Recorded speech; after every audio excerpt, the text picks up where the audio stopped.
Olá, meus irmãos, Deus os abençoe, no poderoso nome de nosso Senhor Jesus Cristo. É um grande privilégio para mim quando chega essa hora, onde a gente pode se encontrar, e sempre ao redor da mensagem e da Bíblia, porque nós temos muito certa a palavra dos profetas, homens inspirados por Deus para trazerem a palavra a seu tempo, para elevar a nossa fé, especialmente a mensagem do sétimo anjo, que foi enviada para restaurar a igreja em sua condição original, levá-la de novo a um outro Efésios. Essa é a profecia que diz: e de tornar a congregar tantas coisas que estão nos céus como as coisas que estão na terra, no tempo da plenitude. Veja, quando tudo chegasse aqui no tempo do fim, o anjo forte desce do céu, levanta uma mão e disse: o tempo acabou. Ele botou um pé no mar, outro pé na terra e disse: o tempo acabou. Então a igreja está buscando aquela preciosa promessa de Joel capítulo 2, verso 28, de que haveria um poderoso derramamento do Espírito Santo no tempo de fim, para trazer a colheita, para trazer o arrebatamento da igreja. Esta é a profecia, e é aí que nós estamos colocando a nossa atenção nesta hora. E tudo depende da sede que está dentro da nossa alma. Veja, o Espírito Santo é para quem deseja, para quem está realmente faminto por ele. Porque Deus colocou em nosso corpo uma torre de controle. E essa torre de controle é a sede. O que seria de nós se nós não sentíssemos sede? Por certo, morreríamos. Mas Deus também colocou na alma do eleito uma torre de controle, uma sede por coisas espirituais. E veja o que diz o profeta a respeito desse assunto da sede. Veja, quando você pode ver quais são os seus desejos, então você pode dizer através daquilo que tipo de coisa está em você. Mensagem sede, parágrafo 30. Veja, que está criando este desejo que você tem. Veja, há uma certa coisa pela qual você está sedento. E isso pode lhe dizer em sua alma o que é esse desejo, através da natureza da sede que você tem. E eu espero que você possa compreender isso. Veja, através da natureza da sede que nós temos. Há uma torre de controle da alma e uma para o corpo. E cada torre é uma advertência para a necessidade do outro. E cada uma chama pela necessidade que o clamor está clamando. E isto envia uma onda de advertência. Isto é algo muito sublime, muito grande. Porque diz assim em Romanos capítulo 8, verso 22 a seguir: porque sabemos que toda a criação geme e está juntamente com dores de parto até agora. E não só ela, mas nós mesmos, que temos as primícias do Espírito, também gememos em nós mesmos, esperando a adoção, a saber, a redenção do nosso corpo. Então a verdadeira igreja, ela não se satisfaz com coisas humanas, com essas coisas como fama, dinheiro, posição, formação acadêmica e etc. Nós não podemos saciar essa sede que há em nossa alma, a não ser pela presença viva, gloriosa do Espírito Santo. O eleito tem uma sede, bem-aventurado quem tem sede e fome de justiça, disse o Senhor Jesus. Nesse tempo de apostasia, em que a última praga que cairia sobre a humanidade seria a morte espiritual, e ela está por toda parte. Laodiceia está cega, miserável, pobre, nua e não sabe, ou seja, morta espiritual, ou morta espiritualmente falando.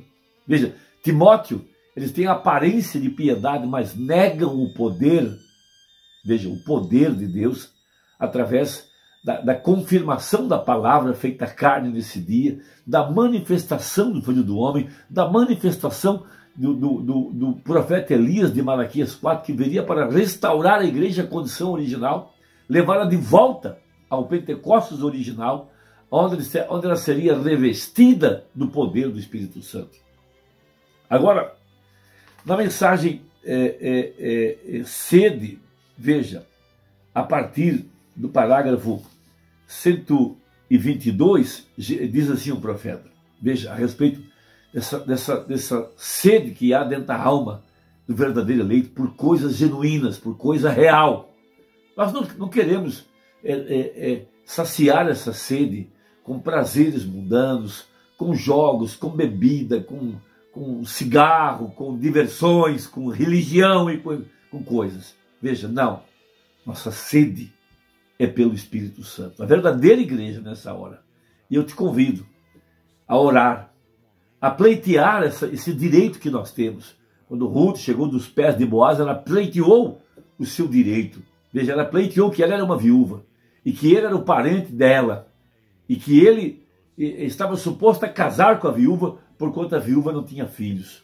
Veja, ela exigiu os seus direitos. E nós agora estamos exigindo da parte de Deus o nosso direito, que é a plenitude, o enchimento completo do Espírito Santo, de acordo com Joel 2. Veja, de acordo com Atos 2, uma igreja retornando a essa condição original. Por isso nós podemos clamar por isso, clamar por nada mais, nada menos do que o enchimento poderoso do Espírito Santo, a plenitude para nos tirar da terra no arrebatamento.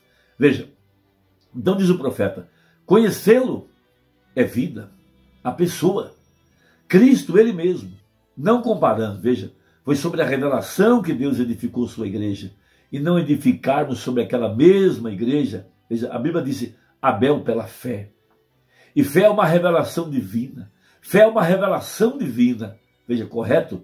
Toda essa coisa é edificada sobre a revelação, então a não ser que isso lhe seja revelado, veja, e eu te agradeço, ó Pai, disse Jesus, porque escondesse essas coisas dos sábios e entendidos deste mundo e as revelasses aos pequeninos. Vem, agora, toda coisa está construída. Ali você tem que conhecer a pessoa. Uma genuína experiência com o poderoso Espírito Santo. Veja, e você não pode satisfazer aquilo se unindo à igreja. Você tem que encontrar a pessoa, Deus ele mesmo, que é a palavra. A interpretação dele mesmo hoje, a promessa que ele fez hoje, veja, nos dias da vinda do Filho do Homem, nos dias da vinda do profeta de Malaquias 4, veja, as pessoas que ele teria neste dia, a igreja sem ruga ou mancha, não significa uma denominação, isso significa a pessoa, o indivíduo, sem mancha ou ruga. Quem que é sem mancha? Jesus é sem mancha. Jesus é o perfeito. Veja, estando dois numa cama, eu levarei um e deixarei o outro. Dois no campo, levarei um e deixarei o outro. Mas quando Deus, aquela sede santa, para ser como Ele, e então você vê a sua palavra, veja, está em você, vindicando a si mesma. Veja, que você é servo de Deus. Seja o que for que Deus diz, você simplesmente agarre com unhas aquilo. Você estará vindo através do processo correto, então, para satisfazer aquela sede santa que está em você. Veja, isso só pode ser satisfeito pela palavra da verdade. O verdadeiro evangelho, veja, o evangelho da vossa salvação. Veja, tendo nele crido, depois de ouvir, crendo, veja, e a verdadeira igreja, ela sabe que para satisfazer esta sede que é em nossa alma, é somente através da palavra. Jesus disse, minhas ovelhas ouvirão a minha voz. E nós estamos nos alimentando do corpo, palavra do Filho do Homem. Nós não queremos um Deus histórico, nós queremos o Deus vivo, que tem aparecido em meio de sua igreja, nesse tempo do fim, para cumprir a profecia, para cumprir a promessa para esta hora. E veja, nós não podemos ter teologia, filosofia, credos, dogmas. Isso não preenche a sede do eleito. O que preenche a sede do eleito é a verdadeira revelação da palavra.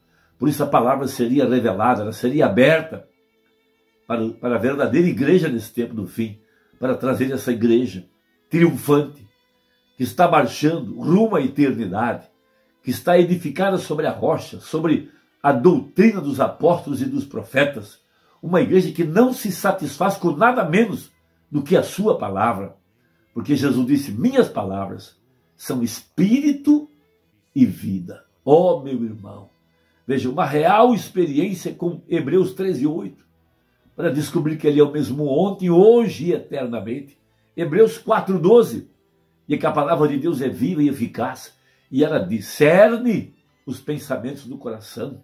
Pedro disse em Atos 3 que Jesus não retornaria sem a restauração de todas as coisas, de acordo com Joel capítulo 1, Joel capítulo 2, que Deus enviaria o ensinador de justiça e faria descer a chuva, a temporânea seródia, no primeiro mês. Uma chuva na semeadura. Veja, a semente eleita, aquela que realmente é preordenada, o solo correto. Veja, onde a palavra preordenada cairá e ela produzirá o fruto da palavra, porque cada semente produzirá de acordo com a sua espécie. Então Deus deu a comissão ao seu servo, o profeta, veja, para pregar a palavra, para restaurar a fé original através da restauração da palavra, a igreja recebendo a luz daquilo que estava fechado, daquilo que estava embaraçado, que os mensageiros do passado, os reformadores, não puderam tomar, a semente da serpente, o verdadeiro batismo com o Espírito Santo, o lugar da mulher e do homem, dos dons, dos ministérios, eles não puderam. Mas, veja, o nosso Josué, o profeta de Malaquias 4, tem dividido a terra corretamente, e tem colocado cada um em seu lugar, porque ele recebeu a comissão de colocar a igreja na terra da promessa. E nossa terra da promessa é o verdadeiro batismo com o Espírito Santo. Ó, meu irmão, que Deus possa abrir teu entendimento. Vamos orar, vamos clamar por essa plenitude, eu e você. Vamos trabalhar juntos. É hora de clamarmos por essa última chuva que tirará a igreja da terra no arrebatamento. Deus te abençoe e até a próxima, se Deus quiser, em nome de Jesus. Amém.